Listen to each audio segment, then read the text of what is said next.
Something is quietly sabotaging your pothos cuttings, and there's a good chance you have no idea what it is. You trim a healthy stem, drop it in a glass of water, set it by the window, and then wait. Weeks pass and nothing happens. No roots, no new growth. Just a slow deteriorating cutting that looked perfectly fine when you started. Here's what nobody tells you. Propagating pothos is easy only when you know the hidden reason it fails. And most of those reasons are things you would never suspect. Pothos is a vine that looks like it should root from almost any piece you cut off. But that assumption is exactly what trips most people up. A cutting will only develop roots if it includes at least one node, which are the small bump-like formations you can see along the stem of the plant. Without a node, there is simply no biological structure from which roots can emerge, and your cutting will sit in water indefinitely without ever producing anything.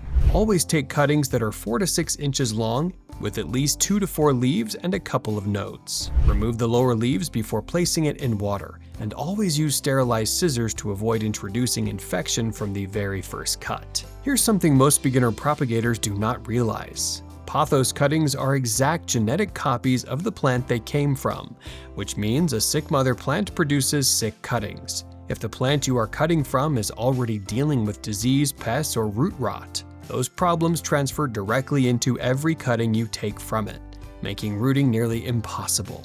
Before you ever pick up your scissors, inspect the mother plant closely for signs of wilting, yellowing leaves, spots, or visible pests.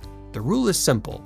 A healthy mother plant gives you a healthy cutting, and a struggling one gives you a cutting that was never going to make it. Most people fill their propagation jar straight from the tap without a second thought, and for pothos cuttings that can be a serious problem. Tap water in many areas contains high concentrations of chlorine, fluoride, and dissolved salts that are chemically harsh on the fragile developing tissues of a cutting trying to form its first roots. The best option is distilled or reverse osmosis water. But if that's not available, simply let tap water sit uncovered for at least 24 hours before using it. This allows the chemicals to dissipate and the salts to settle. If you suspect your water is the issue, try switching to bottled drinking water or collected rainwater, and watch how quickly the situation changes. Using the right water means nothing if you are submerging your pothos cuttings too deeply into it. Cuttings still need oxygen to survive, and when too much of the stem is underwater, the cutting essentially drowns before it ever gets the chance to root. Only the nodes should be submerged, not the leaves,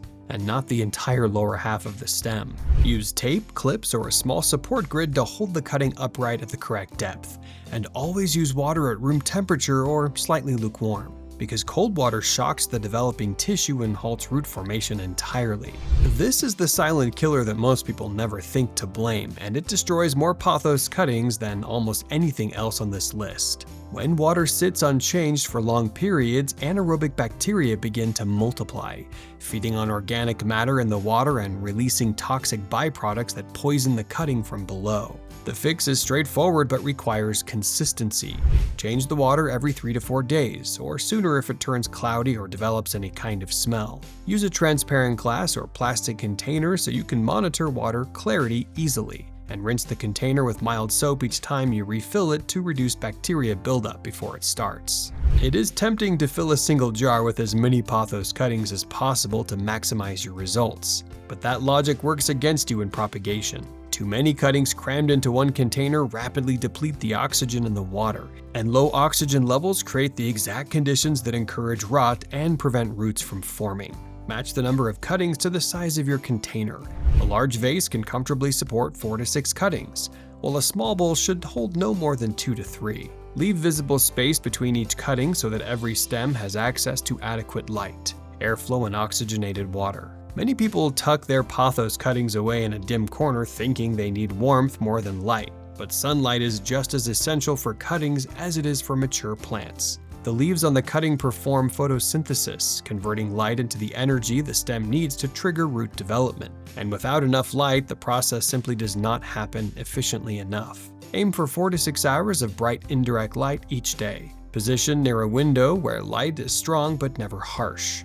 Direct afternoon sun will scorch or dry out the cutting, so bright and filtered is always the goal. Knowing that leaves generate energy for rooting might make you want to keep as many leaves on the cutting as possible, but this is one of the most common mistakes people make. Every leaf on the cutting is also constantly losing water through transpiration. And since the cutting has no established root system yet to replenish that water, too many leaves cause the cutting to dry out and decline faster than it can root. Keep only 2 to 3 healthy leaves on each cutting and remove the rest before placing it in water. This simple adjustment dramatically improves your rooting success rate by balancing the energy equation in the cutting's favor. Getting roots to form is only half the battle. What you transplant your pothos into can undo all of that progress almost immediately. Compact, waterlogged, or bone-dry soil creates stress that the young root system of a freshly rooted cutting is simply not equipped to handle. And many plants die at this exact stage for this exact reason.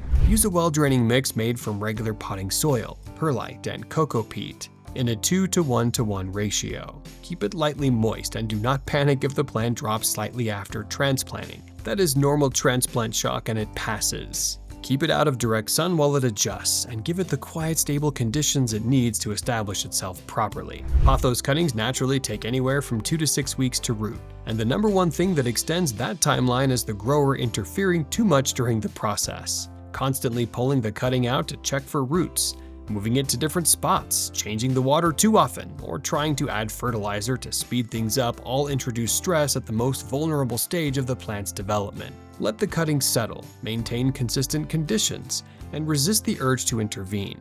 If you want to give it a gentle head start, dip the cut end in rooting hormone powder, aloe vera gel, or honey before placing it in water, and then leave it alone and let it do its work. 10 reasons, 10 fixes. And now you have everything you need to finally get those pothos cuttings rooting the way they should. Stop guessing and start growing. If this video saved your cuttings, hit that like button right now and subscribe, because the next video might just save the rest of your plants too.